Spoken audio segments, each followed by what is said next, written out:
Vous êtes en train d'essayer de tout faire arriver par la force, en retenant des personnes, en accélérant des situations, en insistant sur ce qui ne coule pas, en essayant de contrôler chaque détail, comme si lâcher prise, c'était perdre. Et plus vous forcez, plus tout devient lourd, parce que la vie ne cède pas à la pression, elle s'ouvre davantage à la clarté. Forcer, c'est comme tirer sur un nœud avec précipitation, plus vous tirez, plus il se resserre, jusqu'à arriver à un point où vous ne savez même plus par où commencer. Et c'est là que la fatigue apparaît, la frustration, et cette sensation que quelque chose de simple est devenu beaucoup trop difficile. Mais peut-être que le problème n'a jamais été le manque d'efforts, peut-être que c'était l'excès d'efforts au mauvais endroit. Aujourd'hui, vous allez entendre quelque chose qui peut changer cela. 7 enseignements stoïciens pour un ajustement simple, mais profond. Arrêtez de forcer, lâchez le contrôle et recommencez à agir avec confiance, sans attendre que tout se fasse tout seul, mais en cessant de lutter contre ce qui n'a pas besoin d'être forcé. Leçon 1. Enlevez le fardeau que vous portez depuis si longtemps. Il existe une raison pour laquelle tu ressens le besoin de tout contrôler. Et ce n'est pas parce que tu es difficile ou exigeant, c'est parce que, au fond, tu as peur. Peur que les choses ne se passent pas comme tu l'espères. Peur que, si tu relâches les mains un instant, tout s'effondre devant toi. Et cette peur t'a transformé peu à peu en quelqu'un qui ne se repose même pas quand il est immobile, parce qu'elle te fait vivre prisonnier de ton propre besoin de contrôle. Tu planifies chaque pas, tu répètes des conversations dans ta tête, tu anticipes les problèmes, tu essaies de prévoir tous les résultats, et quand quelque chose ne se passe pas comme prévu, tu as l'impression que le monde s'écroule. Non pas parce que la réalité est devenue insupportable, mais parce que ton esprit a désappris à respirer face à l'imprévu. C'est comme quelqu'un qui porte une valise toute la journée sans se rendre compte qu'elle est vide. Le poids ne vient pas de ce qu'il y a à l'intérieur. Le poids vient du temps pendant lequel tu insistes à la tenir. Mais les stoïciens ont découvert quelque chose il y a plus de 2000 ans que l'humanité n'a toujours pas appris. Épictète disait que la racine de la souffrance ne se trouve pas dans ce qui nous arrive, mais dans notre résistance à ce qui nous arrive. La souffrance grandit quand la vie dit « c'est comme ça », et que, à l'intérieur, tu continues à répéter « non, ça devait être comme je le voulais ». C'est là que l'usure commence, non pas dans le fait, mais dans la lutte contre le fait. Le contrôle est une illusion. Il l'a toujours été. Tu peux insister, pousser, accélérer, surveiller, imaginer 1000 scénarios, et malgré tout, la vie continuera à faire ce qu'elle a toujours fait. Avancer sans demander la permission. La seule chose que tu peux contrôler, c'est ta manière de réagir. Et c'est précisément pour cela que cette première leçon est la base de toutes les autres. Avant tout, enlevez le poids de ce que vous portez, parce que tant que tu essaieras de porter le monde, tu ne pourras pas te porter toi-même avec paix. Imagine que tu es face à une rivière. L'eau s'écoule avec force. Elle va là où elle doit aller. Elle n'a pas besoin de ton aide, elle n'a pas besoin de ton avis, elle n'a pas besoin que tu lui dises où aller. Elle continue simplement. Maintenant, imagine que tu entres dans cette rivière et que tu essaies de pousser l'eau avec tes mains pour qu'elle aille plus vite. Qu'est-ce qui se passerait? Absolument rien. La rivière continuera à s'écouler à son propre rythme. L'eau n'accélère pas parce que tu es anxieux. Tout ce que tu vas obtenir, c'est de la fatigue et de la frustration. Tu vas t'épuiser et à la fin, l'eau arrivera exactement au même endroit où elle serait arrivée sans ton aide. C'est ce qui se passe quand tu essaies de contrôler ce qui ne dépend pas de toi. La vie continue d'avancer et celui qui reste derrière épuisé, c'est toi. Ta vie est comme cette rivière. Elle a un flux, elle a un rythme, elle a une direction que tu ne peux pas toujours voir depuis l'endroit où tu te trouves. Et quand tu essaies de forcer les choses, quand tu essaies de pousser l'eau pour qu'elle s'écoule plus vite, tu ne produis que de la souffrance. Tu souffres parce que tu veux résoudre par la force ce que seul le temps résout. Tu veux ouvrir de force une porte qui ne s'ouvrirait peut-être que quand tu arrêterais de la frapper. Les stoïciens comprenaient que la vie a son propre temps. Les fleurs ne s'ouvrent pas parce que tu les forces. Les saisons ne changent pas parce que tu le décides. Le soleil ne se lève pas plus vite parce que tu as besoin qu'il se lève plus vite. Il y a des choses qui mûrissent en silence. Il y a des choses qui n'arrivent que lorsqu'elles cessent d'être tirées par le désespoir. La graine ne germe pas parce que quelqu'un regarde la terre avec impatience. Elle germe quand le moment arrive. Tout a son temps. Tout arrive quand cela doit arriver. Combien de fois as-tu forcé une situation et elle ne s'est pas passée comme tu le voulais? Combien de fois as-tu forcé une relation et elle a fini par se terminer? Combien de fois as-tu serré une situation si fort que tu as fini par casser exactement ce que tu voulais sauver? Parce que la main qui veut trop contrôler finit presque toujours par écraser ce qu'elle voulait protéger. Le résultat a été pire que si tu avais attendu. Et cela arrive parce qu'il existe un point où insister cesse d'être une force et devient du désespoir. Il existe un point où retenir cesse d'être du soin et devient une prison. La rivière sait où elle va. Tu n'as pas besoin de la forcer. Il suffit de faire confiance au courant et de relâcher les mains. Relâcher ne veut pas dire abandonner.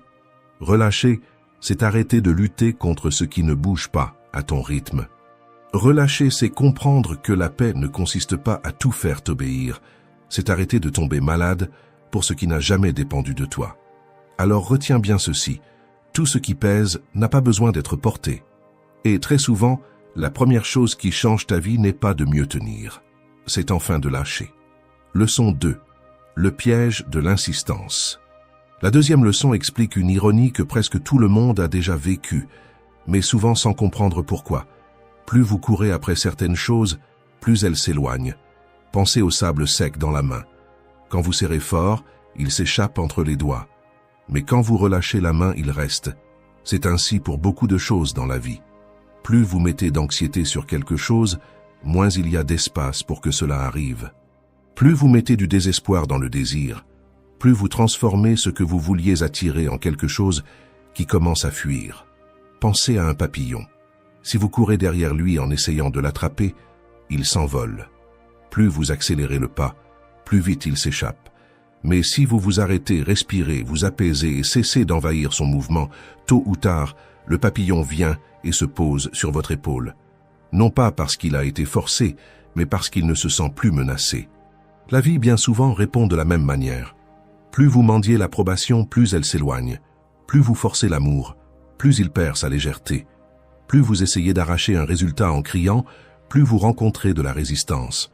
Cela arrive parce que le désespoir pèse. Et tout ce qui pèse trop perd le flux. Le stoïcisme appelle cela l'attachement. L'attachement, c'est quand vous cessez de désirer avec équilibre et commencez à avoir besoin avec anxiété. C'est quand le résultat cesse d'être une possibilité et devient une exigence émotionnelle.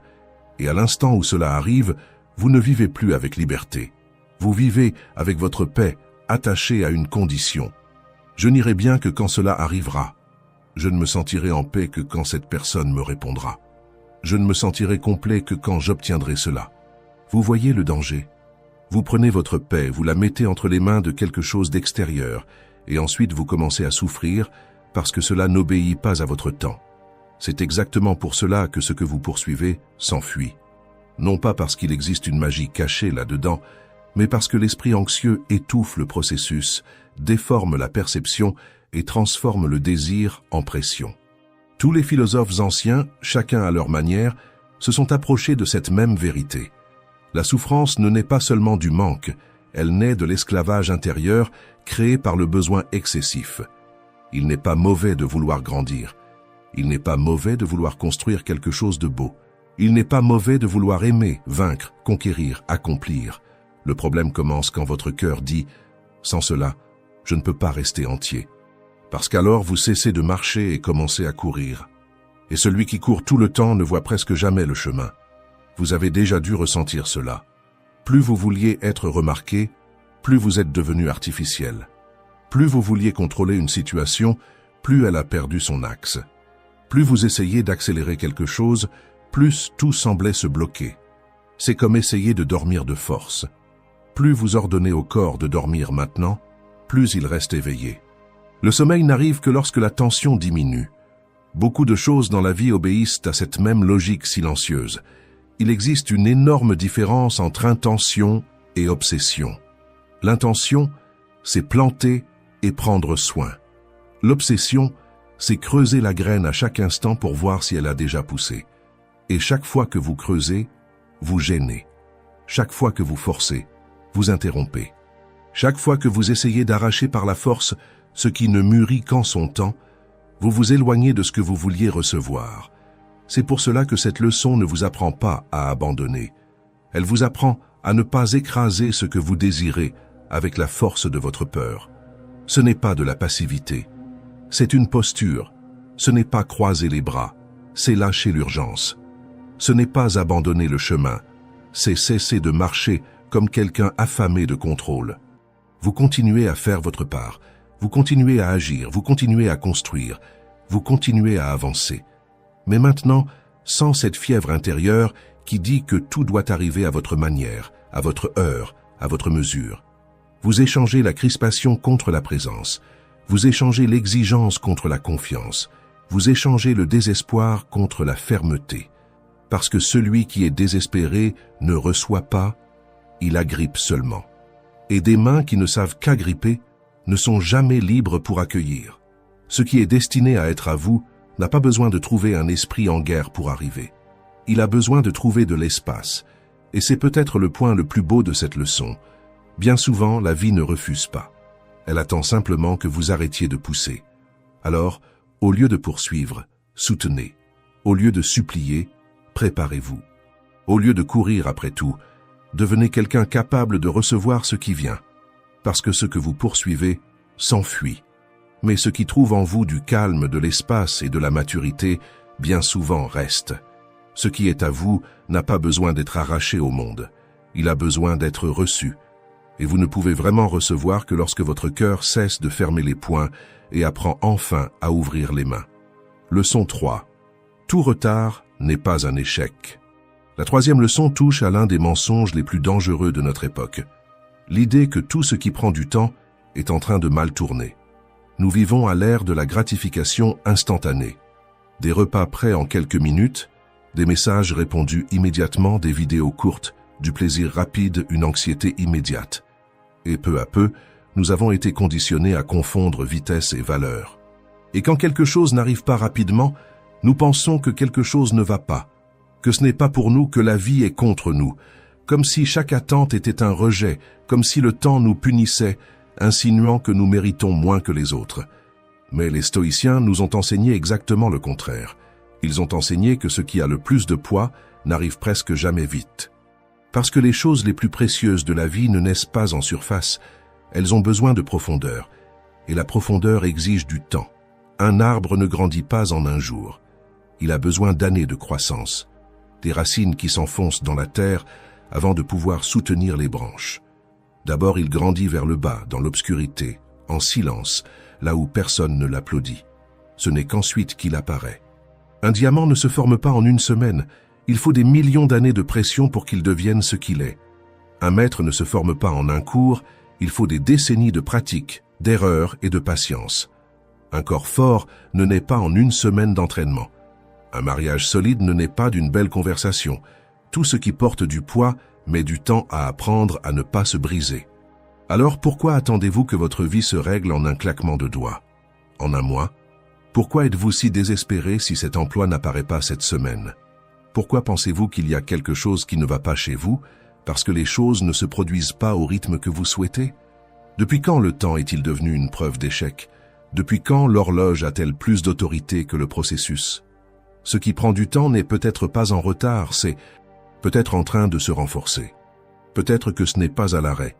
Peut-être que cela est en train de créer des racines. Tout ce qui prend du temps n'est pas mauvais. Parfois, ce qui tarde est précisément ce qui vient pour rester. C'est comme de l'eau qui chauffe à feu doux. Pendant longtemps, on a l'impression que rien ne se passe, mais à l'intérieur, la transformation a déjà commencé. Il existe un vieux proverbe qui dit « La patience est la plus difficile des disciplines, mais elle est aussi l'une des rares qui vous empêche de détruire par précipitation ce que la vie est encore en train d'organiser. La patience, ce n'est pas rester immobile sans rien faire, c'est continuer à avancer sans se désespérer de ne pas être encore arrivé. C'est continuer à semer sans arracher la graine tous les jours pour voir si elle a grandi. La précipitation, bien souvent, n'accélère pas la bénédiction, elle gâche le processus. Ayez confiance que le fruit arrivera au bon moment, même si vous ne pouvez pas encore le voir. Ce qui est à vous est en chemin. Ce n'est pas parce que cela n'est pas encore arrivé que cela n'arrivera pas. Cela signifie que ce n'est pas encore le bon moment, et lorsque le bon moment arrivera, il viendra avec structure, avec clarté, avec maturité. Il viendra non seulement comme quelque chose que vous recevez, mais comme quelque chose que vous êtes enfin capable de soutenir. Leçon 4. Le cadeau du non. La 4e leçon est l'une des plus difficiles à accepter, parce qu'elle blesse l'ego avant de libérer l'âme, mais elle est aussi l'une des plus puissantes pour celui qui veut vivre avec plus de paix, de maturité et de confiance dans son chemin. Ce qui n'est pas pour vous est aussi un cadeau. Cette personne qui est partie, ce travail que vous n'avez pas obtenu, cette opportunité qui vous a échappé, cette porte qui ne s'ouvrait pas malgré toute votre insistance, tout cela, sur le moment, a semblé être une perte, une punition, une injustice ou un retard. Mais tout refus n'est pas un abandon. Parfois, c'est une protection. Parfois, la vie vous empêche d'entrer dans des endroits qui, plus tard, détruiraient votre paix. Combien de fois avez-vous désiré quelque chose de tout votre cœur, insisté, souffert, essayé de retenir, et ensuite découvert que perdre cela a été exactement ce qui vous a sauvé? Combien de fois une porte fermée vous a obligé à marcher un peu plus loin? Et c'est justement ce chemin supplémentaire qui vous a mené vers un endroit meilleur que votre première destination? Au moment de la perte, presque personne ne voit cela, parce que la douleur raccourcit la vision. Quand quelque chose quitte vos mains, vous regardez le vide qui reste, pas le danger qui est peut-être parti avec. C'est comme un enfant qui pleure, parce que son père lui a arraché un objet brillant, sans comprendre que c'était une lame. Il ne voit que la perte. Le père voit qu'il a protégé. Très souvent, c'est ainsi que nous regardons la vie, à travers une fente. Nous ne voyons que ce qui était devant nous, seulement ce que nous voulions toucher, seulement le plan que nous avons créé dans notre tête. Mais la vie voit plus loin. Elle voit la courbe de la route que vous n'avez pas encore atteinte. Elle voit ce qu'il y a après le tournant, ce qui est caché derrière la prochaine étape, ce que vous n'avez pas encore la maturité de reconnaître.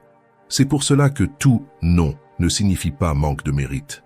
Parfois, cela signifie protection. Parfois, cela signifie préparation.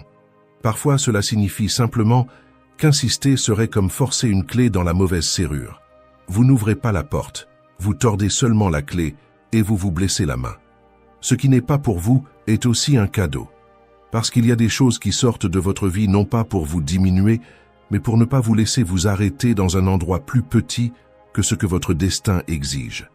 Il existe des absences qui semblent cruelles au début, mais qui plus tard se révèlent chirurgicales. La vie ne vous a pas arraché cela par méchanceté. Dans bien des cas, elle n'a simplement pas permis que vous construisiez votre maison sur un terrain qui allait céder. Le rejet n'est pas toujours un rejet. Très souvent, c'est un redirectionnement. Très souvent, la porte ne s'est pas fermée pour vous laisser dehors, elle s'est fermée pour vous empêcher d'entrer au mauvais endroit. Et pendant que vous insistiez sur cette entrée, il y avait un autre chemin plus solide, plus propre, plus aligné avec la personne que vous deviez devenir, qui attendait que vous arrêtiez de frapper là où cela n'allait jamais s'ouvrir. C'est l'une des erreurs les plus communes chez ceux qui souffrent, transformer toute perte en preuve de manque de valeur. La personne pense « Cela n'a pas marché parce que je n'étais pas suffisant. Il est parti parce que je ne le méritais pas. Je n'ai pas réussi parce que la vie est contre moi. » Mais la douleur ne dit pas toujours que vous valez moins. Très souvent, elle dit simplement « Ce n'était pas votre place. » Pensez à combien de personnes ont remercié tard ce qu'elles avaient maudit trop tôt. Le licenciement qui semblait une ruine et qui est devenu un nouveau départ. La rupture qui semblait une fin et qui est devenue paix. Le plan qui a échoué et qui a révélé un chemin beaucoup plus vrai. Sur le moment, vous appelez cela un désastre. Plus tard, vous appelez cela une direction. C'est pour cela que la maturité spirituelle, c'est aussi arrêter d'appeler toute frustration une tragédie. Tout ce qui vous fait mal ne vous détruit pas. Certaines choses vous déplacent seulement. Et être déplacé ne signifie pas toujours perdre la direction. Parfois, c'est la seule façon de sortir de la mauvaise route. Alors, la prochaine fois que quelque chose ne se passe pas comme prévu, ne vous désespérez pas si vite. Ne concluez pas trop tôt que tout a échoué. Ne transformez pas un pas maintenant en plus jamais. Arrêtez-vous un instant et posez une question plus sage, plus claire et plus forte. Et si ce n'était pas une punition? Et si c'était la vie qui retirait de mon chemin ce que j'insistais encore à appeler une bénédiction, mais qui, plus tard, serait devenu un poids? Faites confiance, même si cela fait mal. Faites confiance, même sans comprendre, parce que toute perte n'est pas venue pour vous blesser. Certaines sont venues pour vous épargner. Certaines sont venues pour faire de la place. Et bien souvent, ce que vous appelez une porte fermée n'est que la vie qui refuse de vous donner ce qui ne correspondait pas à la personne que vous allez encore devenir. Au fond, grandir, c'est aussi apprendre cela. Tout ce que vous voulez ne mérite pas de rester. Tout ce qui s'en va ne mérite pas d'être pleuré pour toujours. Et tout ce qui n'est pas pour vous n'est pas un manque. Parfois, c'est une protection. Parfois, c'est une direction. Parfois, c'est une grâce déguisée. Et quand vous comprenez cela, le cœur cesse de lutter contre la réalité et commence enfin à marcher avec elle. Leçon 5. La sécheresse n'est pas la fin, c'est l'épreuve de la persévérance. Cette leçon est une histoire, et je veux que vous l'écoutiez avec tout votre cœur ouvert. C'est l'histoire d'un cultivateur qui vivait sur une terre sèche, de celles où le sol se fissure, l'air devient lourd et les yeux cherchent le ciel comme on cherche du secours. Il ne pleuvait pas depuis des mois. Les cultures faiblissaient, les animaux ressentèrent la soif, et en lui grandissait ce type d'angoisse qui consume l'esprit lentement. Chaque matin, il escaladait la plus haute montagne et criait vers le ciel « Envoyez la pluie, j'en ai besoin. Si elle ne vient pas, tout ce que j'ai va mourir. » Mais la pluie ne venait pas. Les jours passaient, et le cultivateur criait de plus en plus fort, de plus en plus désespéré, de plus en plus irrité contre le ciel de ne pas lui donner ce dont il avait tant besoin. Plus le temps passait, plus il confondait désespoir et effort, comme si souffrir davantage allait faire obéir le nuage. Il a cessé de travailler la terre, a cessé de s'occuper de ses animaux, il montait simplement à la montagne pour crier, parce que, dans son esprit, si la pluie ne venait pas, plus rien n'avait de sens. Il a abandonné ce qu'il pouvait encore toucher parce qu'il était obsédé par ce qu'il ne pouvait pas faire venir. C'est comme quelqu'un qui éteint les lumières de sa propre maison parce que le soleil ne s'est pas encore levé. Un jour, un sage qui passait dans la vallée a vu le cultivateur monter la montagne et lui a demandé « Où allez-vous avec tant de hâte et tant de douleur sur le visage ?» Le cultivateur a répondu « Je vais demander de la pluie au ciel. J'attends depuis des mois et elle ne vient pas. » Le sage l'a regardé calmement et a dit « Pendant que vous montez la montagne pour crier vers le ciel, qui s'occupe de la terre qui est à vos pieds ?» Silence. Le cultivateur s'est arrêté, a regardé en bas et a vu ses champs abandonnés, ses animaux négligés, sa vie en train de s'effondrer. Non seulement à cause du manque de pluie, mais parce qu'il avait abandonné ce qu'il pouvait encore faire pendant qu'il attendait ce qu'il ne pouvait pas contrôler. C'est à cet instant qu'il a compris, ce n'était pas seulement la sécheresse qui détruisait sa vie, c'était l'attente mal dirigée. Le sage a poursuivi, « La pluie viendra quand elle devra venir. Vous ne pouvez pas la tirer du ciel avec vos mains, mais vous pouvez arroser la terre avec ce qui est encore à votre portée. Vous pouvez creuser, vous pouvez chercher de l'eau là où c'est possible, vous pouvez protéger ce qui reste, vous pouvez garder vivante la terre qui un jour recevra la pluie. Cette parabole est pour vous. Peut-être attendez-vous quelque chose qui n'est pas encore arrivé, un travail, une réponse, une opportunité, une guérison, un changement, une personne, un signe. Et pendant ce temps, vous avez repoussé votre propre vie. Vous avez cessé de prendre soin de ce que vous avez déjà. Cessez de renforcer ce qui est déjà entre vos mains. Cessez de semer parce que le ciel n'a pas encore répondu. Mais c'est le piège. Il y a des gens qui ne sont pas vaincus par le délai. Ils sont vaincus par l'abandon qui naît pendant le délai. La pluie va arriver. Mais jusque-là, vous ne pouvez pas abandonner la terre. Vous ne pouvez pas arrêter de vivre. Vous ne pouvez pas arrêter de semer. Vous ne pouvez pas arrêter de prendre soin de ce qui est encore vivant en vous et autour de vous. Parce que celui qui abandonne le champ à cause de la sécheresse, bien souvent, n'est pas sans eau, il est sans direction. Vous devez comprendre cela en profondeur. Attendre, ce n'est pas croiser les bras. Attendre de la bonne manière, c'est continuer à faire votre part sans transformer l'absence en paralysie. La confiance n'est pas s'asseoir au bord du chemin en regardant le ciel, c'est continuer à travailler avec dignité pendant que le ciel ne change pas. Et voici la force de cette leçon. Quand la pluie finira par tomber, votre terre doit être prête à la recevoir, parce qu'une opportunité sur un terrain abandonné devient un gaspillage. Une bénédiction sur un sol négligé devient de la boue. Sénèque disait que la chance est ce qui arrive quand la préparation rencontre l'opportunité. C'est pour cela que cette leçon est si importante, parce qu'elle enseigne une vérité simple et dure. Vous ne contrôlez pas quand la pluie vient, mais vous contrôlez si votre terre sera vivante quand elle arrivera. Alors continuez. Continuez à semer, continuez à vivre, continuez à prendre soin de votre esprit, de votre routine, de votre force, de ce qui respire encore en vous. Ne transformez pas le délai en excuse pour abandonner votre propre vie. La pluie arrivera en son temps. Mais jusqu'à ce jour, arrosez votre terre avec les mains que vous avez déjà. Parce que celui qui prend soin du champ pendant la sécheresse ne craint pas l'avenir, il s'y prépare. Leçon 6. Le pouvoir du « pendant ce temps ». La 6e leçon parle de quelque chose qui est en train de voler votre vie sans que vous vous en rendiez compte.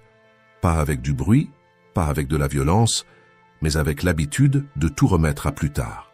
Vous êtes tellement obsédé par le « quand » que vous avez oublié le « pendant ce temps ».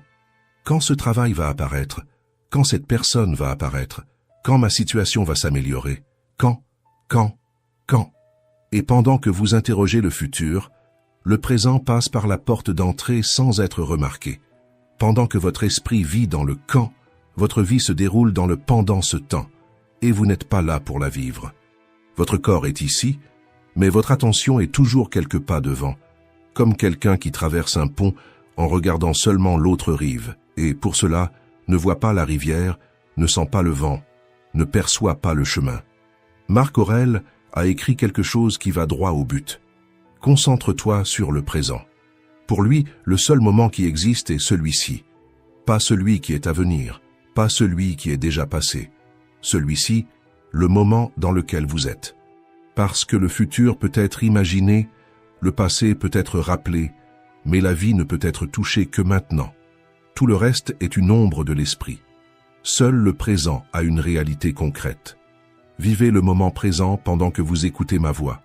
Pas après, pas quand tout s'alignera, pas quand l'anxiété diminuera maintenant. Pensez à tout ce que vous êtes en train de perdre en vous concentrant sur ce qui manque. C'est comme quelqu'un qui tient un verre d'eau dans les mains, mais passe tellement de temps à se plaindre de la soif de demain qu'il ne boit pas ce qu'il a déjà reçu aujourd'hui. Les personnes qui sont à vos côtés maintenant, les petites joies qui passent inaperçues, parce que vous êtes trop occupé à attendre les grandes, les gestes simples qui soutiennent la vie et que vous traitez comme s'ils étaient peu importants, simplement parce qu'ils ne sont pas emballés à la taille de votre désir. Les couchers de soleil que vous ne voyez pas, les conversations que vous n'appréciez pas, les rires que vous n'entendez pas, la nourriture sur la table, le regard de celui qui vous aime, l'intervalle calme d'une fin d'après-midi, le soulagement d'une minute ordinaire sans chaos. La vie ne commence pas quand ce que vous attendez arrive. La vie est en train de se produire maintenant. Et peut-être que votre plus grande erreur est de traiter le présent comme une salle d'attente, alors qu'il est déjà le voyage lui-même. Et si vous n'apprenez pas à la vivre pendant que vous attendez, quand vous obtiendrez enfin ce que vous voulez, vous réaliserez que vous avez gaspillé des années à attendre au lieu de vivre. Vous arriverez à destination avec cette sensation étrange de quelqu'un qui a gagné à l'extérieur, mais qui a manqué presque toute sa propre vie à l'intérieur. Parce que celui qui vit seulement pour le prochain chapitre ne comprend jamais la force de la page qui est ouverte. Il existe une pratique stoïcienne très simple qui peut changer cela. Elle consiste à se demander chaque matin « Qu'est-ce que je peux vivre aujourd'hui? Qu'est-ce que je peux faire aujourd'hui ?» Pas demain, pas quand ce que j'attends arrivera, aujourd'hui, maintenant, avec ce que j'ai, avec ce que je suis, avec ce qui m'entoure, parce que la vie ne vous doit rien, mais elle est en train de vous donner quelque chose maintenant. Peut-être qu'elle ne vous donne pas tout ce que vous vouliez, mais elle vous donne un jour, une chance, un corps qui respire, un espace réel pour agir, et celui qui n'honore pas ce qu'il a maintenant saura difficilement bien vivre quand il aura plus. La question est-ce que vous voyez? Ou êtes-vous tellement concentré sur ce qui manque que vous ne voyez pas ce qui est déjà là? Parce que le manque a un pouvoir dangereux, il colle vos yeux au vide et vous fait ignorer l'abondance silencieuse de ce qui est déjà dans vos mains. Vous regardez tellement la porte qui ne s'est pas encore ouverte que vous ne remarquez pas qu'il y a déjà un abri autour de vous. Laissez de côté le quand et embrassez le pendant ce temps. Répétez cela encore une fois. Laissez de côté le quand et embrassez le pendant ce temps. Parce que le pendant ce temps est votre vie et mérite d'être vécu. C'est là que votre caractère mûrit, que votre paix se construit, que votre histoire se déroule réellement. Celui qui méprise le pendant ce temps passe toute sa vie à courir après la vie, sans se rendre compte qu'elle était à ses côtés tout le temps. Leçon 7. La clarté de faire confiance. Le 7e et dernier enseignement est le plus profond de tous, parce qu'il ne teste pas votre effort, il teste votre silence après l'effort. Et peut-être que vous ne comprendrez cela entièrement que lorsque la vie vous placera à nouveau face à l'attente, face à l'incertitude, face à ce moment où vous avez déjà tout fait, mais où rien ne s'est encore produit. Expérimentez le calme de faire confiance. Pas au rythme de votre anxiété, pas au délai que votre manque a inventé, pas au calendrier de votre précipitation. Expérimentez le calme de faire confiance au temps de la vie. Parce qu'il existe une différence qui change tout. Une chose est le temps que vous voulez. Une autre est le temps dont la réalité a besoin. Et presque toujours, ce qui vous épuise n'est pas le retard. C'est la résistance au retard. C'est ici que beaucoup de personnes fortes commencent à échouer sans s'en rendre compte. Vous faites votre part, mais vous ne faites pas confiance au processus. Vous continuez à essayer de forcer le résultat. Vous travaillez, mais vous vous angoissez. Vous vous efforcez, mais vous doutez. Vous avancez, mais vous regardez en arrière tout le temps pour voir si cela a déjà donné un résultat.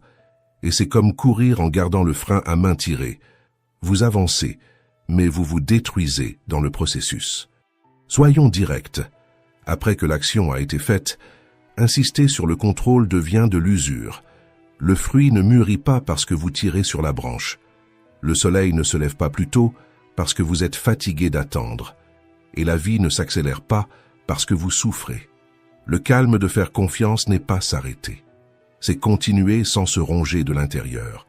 Ce n'est pas abandonner le contrôle, c'est arrêter d'essayer de contrôler ce qui n'a jamais été à vous. C'est agir avec précision et ensuite lâcher avec maturité. Faire confiance n'est pas attendre les bras croisés. Faire confiance, c'est faire ce qui doit être fait et ne pas transformer le reste en torture mentale. C'est agir avec fermeté et ensuite permettre à l'esprit de se reposer. C'est simple à comprendre mais difficile à vivre. Après avoir planté, votre fonction change. Ce n'est plus agir, c'est soutenir. Vous avez déjà vu cela en pratique. Il y a des gens qui plantent et prennent soin et laissent le temps travailler. Et il y a des gens qui plantent et passent toute la journée à regarder, à se plaindre, à douter. Les deux ont commencé de la même manière, mais un seul arrive entier. L'autre arrive épuisé, non pas par le chemin mais par son propre esprit. Le calme de faire confiance est cela. Vous continuez à agir, mais vous arrêtez de vous saboter émotionnellement. L'incertitude continue d'exister, mais elle cesse d'habiter dans votre tête toute la journée. Les stoïciens comprenaient quelque chose que presque personne n'accepte. Le résultat ne nous appartient pas. Ce qui nous appartient, c'est la manière dont nous marchons jusqu'à lui. Si vous avez déjà fait votre part aujourd'hui, alors arrêtez. Arrêtez de négocier avec l'anxiété. Arrêtez de demander des signes tout le temps. Arrêtez de transformer l'attente en souffrance. Parce que quand vous faites cela, vous payez 2 fois. Une fois pour l'effort et une autre pour le doute. Votre moment arrivera. Mais il n'arrive pas quand le désespoir crie. Il arrive quand votre structure intérieure mûrit. Ce n'est pas la précipitation qui ouvre la porte. C'est la préparation. Ce n'est pas la peur de perdre qui rapproche ce qui est à vous, c'est la capacité de soutenir ce qui viendra. Il y a des choses qui ne tardent pas, il y a des choses qui attendent que vous soyez prêts. Cela dépend de combien de confiance vous déposez, de combien vous vous abandonnez, de combien vous vivez pendant que vous attendez. Parce qu'attendre de la mauvaise manière rend malade. Mais attendre de la bonne manière construit. Il y a ceux qui attendent en se plaignant, comme quelqu'un qui frappe la graine pour qu'elle pousse, et il y a ceux qui attendent en cultivant, en arrosant la terre, en nettoyant le terrain et en devenant capables d'honorer la récolte quand elle viendra. Les deux veulent un résultat, mais un seul respecte le processus. Certaines personnes reçoivent des choses pour lesquelles elles n'étaient pas prêtes et les perdent, et certaines personnes attendent plus qu'elles ne le voudraient. Elles souffrent, doutent, sont sur le point d'abandonner. Mais quand elles reçoivent enfin ce qui leur était destiné, elles valorisent cela comme personne d'autre, parce qu'elles savent le prix qu'elles ont payé, parce qu'elles savent ce qu'elles ont attendu, parce qu'elles comprennent que chaque jour d'attente faisait partie du chemin. Dans ces cas-là, le retard n'était pas un retard. C'était une construction invisible. C'était le temps qui faisait à l'intérieur ce que vous ne voyiez pas à l'extérieur. Ce qui est pour vous ne s'échappera pas, ne se perdra pas, ne tombera pas dans de mauvaises mains. Ce qui est à vous n'a pas besoin d'être disputé avec le monde. Ce qui est pour vous a votre nom inscrit et arrivera. Peut-être pas aujourd'hui, peut-être pas demain, mais cela arrivera.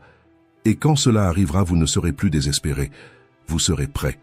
Et alors vous regarderez en arrière et comprendrez « Maintenant je comprends pourquoi j'ai dû attendre ». Ce qui reste vraiment n'entre pas par la porte de l'urgence, il entre par la porte de la préparation. Faites confiance, laissez aller, respirez et continuez à marcher. Parce que la vie ne travaille pas au rythme de votre affliction. Elle travaille au rythme de ce qui doit être formé en vous. Ce qui est destiné à être à vous viendra. Mais pas comme une récompense pour l'anxiété. Cela viendra comme une rencontre entre le destin et la préparation. Aujourd'hui, nous avons parcouru ensemble 7 enseignements stoïciens qui ont le pouvoir de changer la manière dont vous vous reliez aux autres, au temps, à l'attente et à l'incertitude. Vous avez appris que la rivière n'a pas besoin que vous la poussiez. Vous avez appris que celui qui court après tout effraie souvent ce qu'il désire le plus. Vous avez appris que ce qui tarde n'est pas toujours loin. Parfois, cela est simplement en train d'être préparé hors de votre champ de vision. Pendant que vous demandez un résultat, la vie est souvent en train de demander une structure, parce que ce qui vient trop vite s'enracine, s'en va aussi trop vite. Ce qui n'est pas à vous vous protège, ce qui tarde vous prépare, et ce qui est à vous arrive. Maintenant, il ne reste qu'une chose, laissez aller. Faites confiance et continuez à marcher. Arrêtez de tirer la vie par le bras. Arrêtez de traiter demain comme une porte qui s'ouvre en criant. Soyez calme. Faites votre part, vivez le processus et faites confiance à la vie. Laissez un like, abonnez-vous, commentez et partagez. Merci d'avoir regardé.